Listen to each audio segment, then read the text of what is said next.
city at the time, they had based housing on, or the amount of rent on a point system.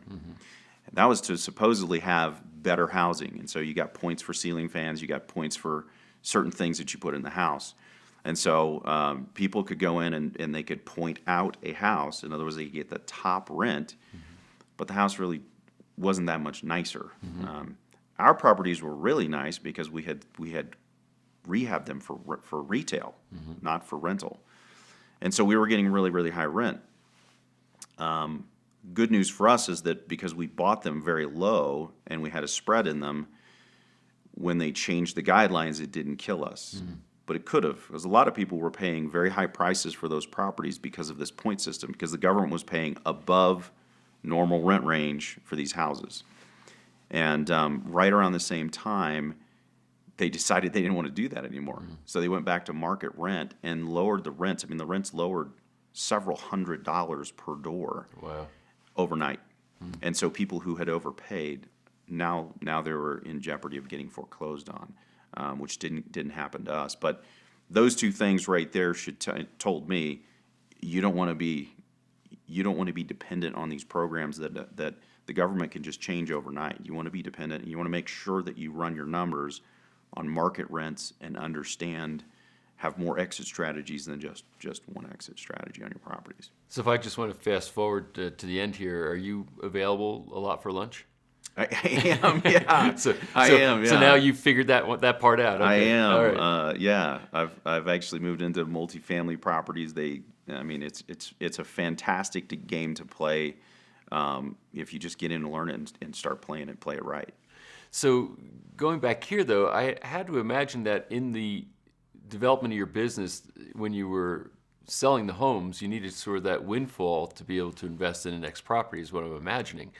So now all of a sudden you slow that because now you got rent trickling in as compared to saying that you have a large sum of cash to go and make another investment. So were you able to get other types of financing to support your business, or how did you navigate that? Well, I did a complete shift. So I did a mind shift at that time. I realized that I didn't want to do this transactional thing that much anymore. Not so much because of the HUD thing, but that was a wake-up call. But more because I really like the lifestyle these other people had. And that's really, when somebody goes into business, we go into business as entrepreneurs to make a lot of money so that we have time, right? What ultimately ends up happening, though, for a lot of entrepreneurs is they just don't ever quit working because there's always this next level or this next thing, and we actually don't ever get to the point over here where we have the time and we get to enjoy the fruits of our labors. What I saw in these other people, this couple specifically, was that they were doing both. They could add to their portfolio in a small amount of time, and at the same time, their portfolio was continuing to work. It's like having a business where someone is running it and you're just a passive investor of the business. And I didn't have that in the transactional-based business that I had. So I did a complete shift. When I did that complete shift, I realized that I wasn't the only one in that situation. I met another guy who was selling to people in California. So at the time I was in Kansas City, they were selling to people in California because in California, the prices are ridiculously high, especially, this was in 2005, so especially in 2005, and the rents are low.